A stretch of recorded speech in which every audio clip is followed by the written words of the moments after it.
What happens when one of Britain's most beloved comedians sits down for what should be a lighthearted morning chat and walks off set in front of millions of viewers? In just 41 seconds of on-air conversation, Lorraine Kelly went from celebrated host to the most talked about villain on television. This is the story of the day Ricky Gervais was kicked off Lorraine Kelly's show. The morning started like any other episode. Lorraine Kelly sat at her glossy desk, the studio lights creating that warm glow viewers had come to expect from her show. Beside her sat her regular panelists, fashion expert Mark Hayes and lifestyle contributor Angela Rippon, both ready for what they thought would be another routine celebrity interview. Ricky Gervais walked onto the set with his characteristic swagger, wearing jeans and a casual blazer. The audience applauded warmly. He was there to promote his latest comedy special, and everyone expected the kind of witty banter that made morning television worth watching. Well, Lorraine began, her smile looking oddly tight. Look who's decided to grace us with his presence. The audience laughed nervously. Ricky smiled, assuming it was playful. Thanks for having me, Lorraine. Always a pleasure to be here. Is it, though? Lorraine shot back. Because from what I hear, you think morning television is beneath you. The smile on Ricky's face faltered slightly. Mark Hayes shifted uncomfortably in his seat. Angela Rippon's eyes widened. I'm sorry. What? Ricky said, genuinely confused. I've never said that. Lorraine leaned back in her chair, crossing her arms. Oh, come on. We all know you think you're too good for shows like this. Too good for us regular folk. The audience had gone completely silent. This wasn't the friendly chat they'd expected. Lorraine, I really don't know where this is coming from, Ricky said, keeping his voice calm. I'm here because I respect your show and your audience. Respect? Lorraine let out a harsh laugh. That's rich coming from someone who's made a career out of mocking people like me. Mark Hayes tried to intervene. Lorraine, maybe we should... Stay out of this, Mark, Lorraine snapped without even looking at him. I'm talking to our guest here. Ricky took a deep breath. Look, if I've offended you somehow, I genuinely apologize. But I came here in good faith. Good faith, Lorraine repeated mockingly. You know what I think? I think you're only here because your publicist forced you. You probably drew the short straw and got stuck with the morning show circuit. Angela Rippon touched Lorraine's arm gently. Perhaps we should move on to discussing Ricky's new special. I'm sure the audience would love to hear about it. Lorraine shook off Angela's hand.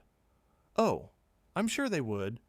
But first, I want to know why someone like Ricky Gervais thinks he can waltz in here and act like he's doing us a favor. I don't think that at all, Ricky said, his voice still measured, but with an edge creeping in. I'm genuinely confused about why you're being so hostile. Hostile? Lorraine's voice rose. You want to see hostile. I've been doing this job for decades, while people like you sit on your pedestals, judging the rest of us for doing honest work. Lorraine, and that's completely unfair, Mark Hayes said, finding his courage. Ricky hasn't said anything to deserve this. I don't recall asking for your opinion, Mark, Lorraine said coldly. This is my show, and I'll run it however I see fit. Ricky leaned forward. You know what? I think there's been some kind of misunderstanding here. Maybe we got off on the wrong foot. There's no misunderstanding, Lorraine interrupted. I'm simply tired of celebrities who think they're better than everyone else. You come on shows like mine, you give your rehearsed answers, you promote whatever you're selling, and then you go back to your mansion and laugh about how you had to slum it with the morning crowd. The audience was completely still now. Camera operators exchanged glances. The director in the control room was frantically wondering whether to cut to commercial. That's not who I am, Ricky said quietly. And if you actually watched any of my work or listened to anything I've said over the years, you'd know that. Oh, I've watched your work, Lorraine said.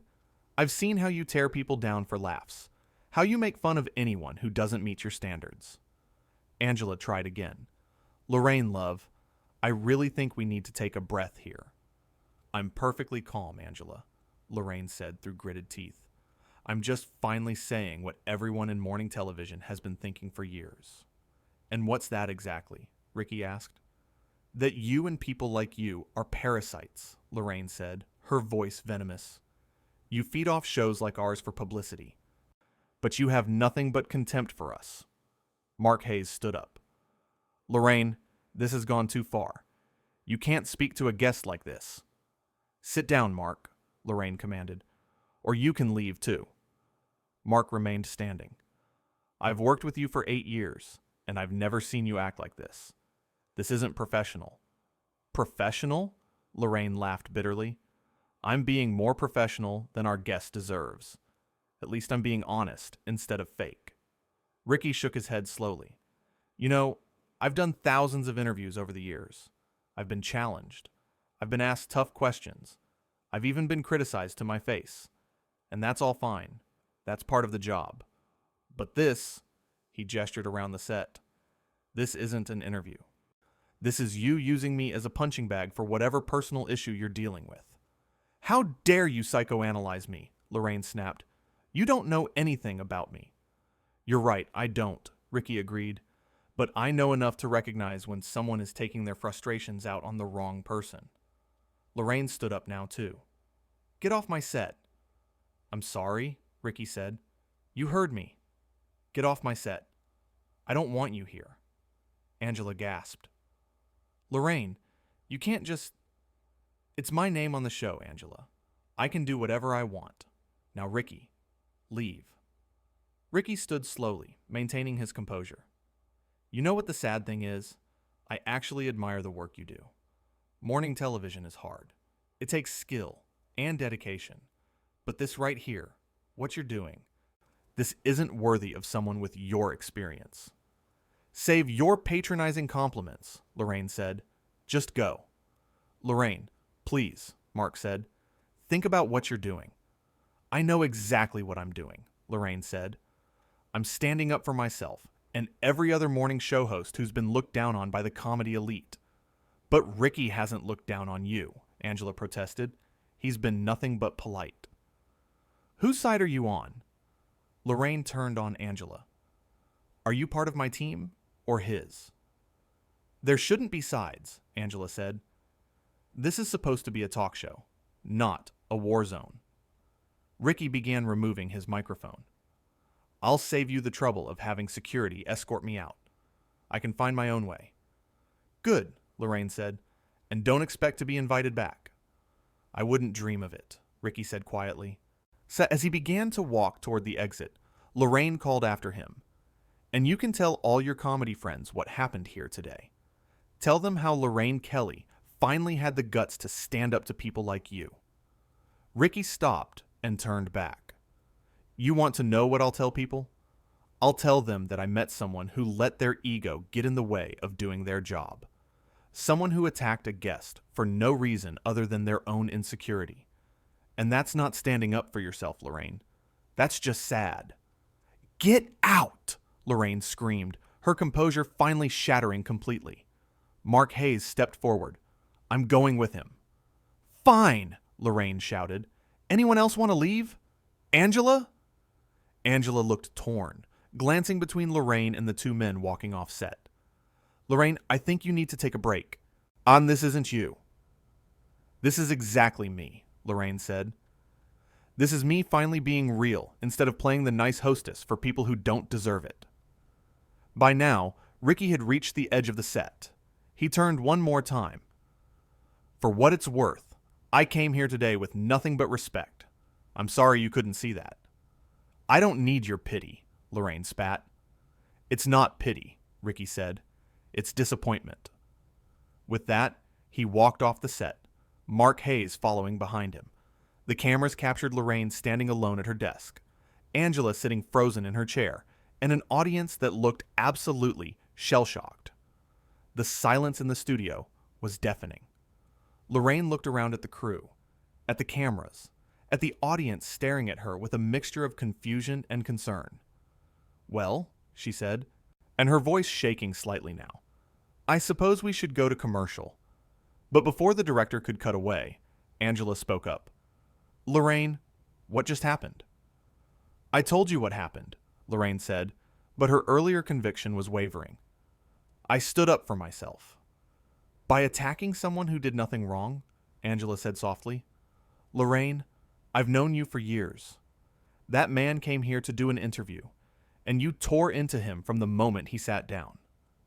He deserved it, Lorraine said, but she sounded less certain now. Why? Angela pressed. What did he do to you? Lorraine opened her mouth to respond, but no words came out.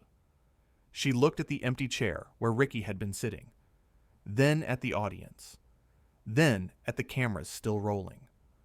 I think, Angela said gently, that you owe a lot of people an explanation. Was starting with that man you just threw off your show. Lorraine's hands were trembling. She gripped the edge of her desk. I don't... The audience remained silent, waiting. The crew waited. Angela waited. Cut to commercial, Lorraine finally whispered.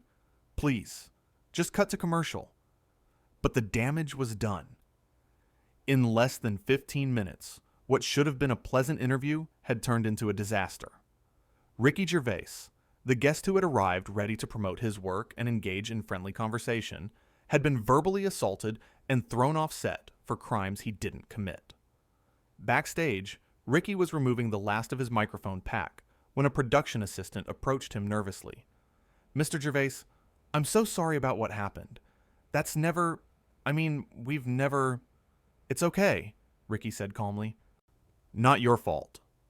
Mark Hayes was pacing nearby. I can't believe that just happened. I've worked on this show for 8 years, and I've never seen Lorraine act like that. Not once. People have bad days, Ricky said, though his expression suggested he was less forgiving than his words. That wasn't a bad day, Mark said. That was character assassination on live television. You didn't deserve any of that. No, I didn't, Ricky agreed. But I'm not going to sink to her level. I said my piece, and now I'm leaving with my dignity intact. Back on the set, as the show returned from commercial break, Lorraine sat alone. Angela had moved to the guest chair, maintaining physical distance. Welcome back, Lorraine said, her voice hollow. As you may have noticed, our scheduled guest has left the building. A few nervous laughs from the audience. I think, Lorraine continued, clearly struggling, I think we should move on to our next segment. But Angela wasn't letting it go. Lorraine, don't you think the audience deserves an explanation? They just watched you attack a guest unprovoked.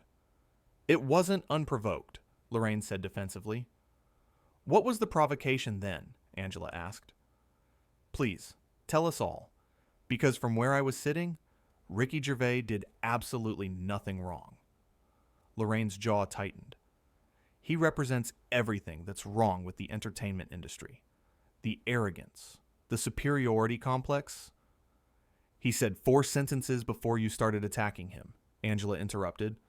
4 polite sentences, and you jumped down his throat. The audience was riveted now, watching this secondary confrontation unfold. You don't understand, Lorraine said. Then help me understand, Angela said, because what I saw was a professional comedian being abused by a host who was supposed to make him feel welcome. Lorraine looked away from Angela, unable to meet her eyes. I assumed. You assumed wrong, Angela said firmly. And now that man is gone. Your panelist has quit, and this show's reputation is in tatters. Was it worth it? The question hung in the air. Lorraine had no answer. In the green room, Ricky was gathering his things when the show's producer rushed in. Mr. Gervais, I cannot apologize enough. This is completely unacceptable, and I want you to know that we will be addressing this internally. I appreciate that, Ricky said, but I'm more concerned about your staff. Mark seems like a good guy, and I'd hate to see him suffer for doing the right thing. Mark will be fine, the producer assured him. He's one of our best. As for Lorraine, she trailed off, shaking her head. Look, Ricky said, I don't want anyone to lose their jobs over this. She clearly has something going on. Maybe she needs help. Maybe she's under stress. I don't know. But I'm not interested in revenge or making things worse. You're being very gracious, the producer said. I'm being practical, Ricky corrected. Getting into a public feud with her doesn't benefit anyone. I'll move on with my life, and she can deal with the consequences of her actions however she sees fit. Mark appeared in the doorway. Ricky, I just want to say again how sorry I am. You handled that with incredible class. Thanks, Mark. And for what it's worth, you didn't have to walk off with me. I appreciate the solidarity, but I hope it doesn't cost you your job. If it does, it does, Mark said. Some things are more important than a paycheck, like basic human decency. Back on the set, the show was limping toward its conclusion. Angela had taken over hosting duties, guiding the program through its remaining segments, while Lorraine sat silently at her desk, a shell of her usual vibrant self. During the final segment, Angela addressed the camera directly. I want to say something to our viewers at home. What you witnessed earlier today was not representative of what this show stands for. We pride ourselves on creating a warm, welcoming environment for our guests. Today, we failed to live up to that standard. Ricky Gervais came here as our guest, and he was treated appallingly. He deserves an apology, as do all of you who had to witness that uncomfortable situation. Lorraine's face was unreadable. She stared at her desk, refusing to look at the camera. Sometimes, Angela continued, we all make mistakes. Sometimes those mistakes happen in front of millions of people. But what matters is how we handle those mistakes moving forward. I hope we can all learn from what happened today and do better. As the show's closing music began to play and the credits rolled, Lorraine finally stood up. Without a word to Angela, without acknowledging the crew or the audience, she walked off her own set. Outside the studio, Ricky Gervais climbed into a waiting car. Mark Hayes stood on the curb, having just resigned from his position, effective immediately. You sure about this? Ricky asked through the open car window. Completely sure, Mark said. I couldn't stay after that. Some bridges you burn on purpose. Well, if you ever need a reference, you've got one, Ricky said with a small smile. I might take you up on that, Mark replied. As the car pulled away, Mark turned to see Angela emerging from the building. She looked exhausted. How is she? Mark asked. Locked in her dressing room, Angela said. Won't talk to anyone. What a mess, Mark said. Complete disaster, Angela agreed, and entirely self-inflicted. Inside her dressing room, Lorraine sat in front of her mirror, staring at her own reflection. Her phone was buzzing constantly with calls and messages, but she ignored them all. The reality of what she'd done was starting to sink in, and it was crushing. She had torpedoed her own show, attacked an innocent guest, lost a valuable team member, and humiliated herself in front of millions of viewers. And for what? Because of assumptions and prejudices that had no basis in reality. Because she'd let her own insecurities and resentments take control. Meanwhile, Ricky Gervais was already back at his hotel, fielding calls from his publicist and manager. Both were furious about what had happened, ready to go to war on his behalf. Let it go, Ricky told them. Seriously, the whole thing speaks for itself. I don't need to say anything else. But she attacked you on live television, his publicist protested. And the entire audience saw that I did nothing to provoke it, Ricky countered. The truth is already out there. Truth. Anything I add now just makes me look petty. You're being too nice about this, his manager said. I'm being smart about this, Ricky corrected. Trust me, the best thing I can do right now is move on with dignity and let her deal with the fallout. And there would be fallout. Even in those first few hours, social media was exploding with clips of the confrontation. Viewers were overwhelmingly on Ricky's side, praising his composure and condemning Lorraine's behavior. The show's sponsors were already asking questions. The network executives were in emergency meetings. Back at the studio, the producer was trying to do damage control, but there was only so much that could be done. The incident had been broadcast live to millions. There was no taking it back, no editing it out, no pretending it didn't happen. Angela sat in her own dressing room, replaying the events in her mind. She'd worked with Lorraine for years and had never seen anything like this. Sure, Lorraine could be demanding and temperamental behind the scenes, but she'd always been professional on camera, always warm with guests, always the picture of morning television charm. Until today. Mark was cleaning out his desk, boxing up 8 years of accumulated belongings. Colleagues stopped by to express their support, many of them admitting they'd wanted to walk off too, but couldn't afford to lose their jobs. "You did the right thing," one camera operator told him. "Someone needed to stand up to her." "I just couldn't sit there and watch," Mark said. "It wasn't right." As evening fell, Ricky was getting ready for dinner when his phone rang. It was an unknown number. Against his better judgment, he answered. "Hello? Mr. Gervais, this is Janet from the Lorraine Show. I'm calling on behalf of Lorraine Kelly. She'd like to speak with you." Ricky paused. "Is this an official call or a personal one?" "Personal," Janet said. "She's asking if you'd be willing to take her call." "Tell her I'll think about it," Ricky said and hung up. He had no intention of taking that call. Not tonight. Not when emotions were still raw. Maybe not ever. What could Lorraine possibly say that would make any of this better?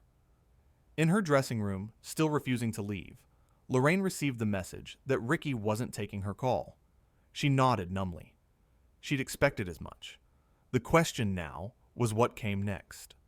How did she move forward from this? Could she move forward from this? She'd built her career on being Britain's sweetheart, the friendly face of morning television. In one disastrous interview, she'd destroyed that image completely. And the worst part, the part that was really eating at her, was that she knew it was her own fault. She couldn't blame editing or misquotes or being taken out of context. Millions of people had watched her attack an innocent man in real time. There was no spinning this. Angela knocked on the dressing room door. "Lorraine, it's me. Can I come in?" After a long pause, the door unlocked. Angela entered to find Lorraine still in her chair, makeup smeared from crying. "I've ruined everything," Lorraine said quietly. "Yes," Angela said simply. "You have. That's not very comforting." "I'm not here to comfort you," Angela said. "I'm here to tell you the truth. What you did today was inexcusable. You took your personal issues, whatever they are, and you weaponized them against someone who didn't deserve it." "I know," Lorraine whispered. "Do you, though?" Angela pressed. "Because knowing something intellectually and really understanding it are two different things." Lorraine looked up at her friend. "What do I do?" "That's up to you," Angela said. "But whatever you decide, it needs to be genuine. No PR spin, no half-hearted apologies written by lawyers. If you want any chance of recovering from this, you need to own what you did completely." As the two women talked in the dressing room, as Ricky ate dinner and tried to put the day behind him, as Mark drove home to an uncertain future, the internet was still on fire. The clips were being shared millions of times. Think pieces were being written. Debates were raging about professionalism, celebrity culture, and the pressures of live television. But at the heart of it all was a simple truth that everyone could see. A host had attacked her guest without provocation, and that guest had responded with grace and dignity before walking away from a situation that had become untenable. It was a moment that would define both of their careers, though in very different ways. For Ricky Gervais, it became another example of his ability to handle difficult situations with composure and class. For Lorraine Kelly, it became a stain on her reputation that would take years to overcome, if indeed she ever could.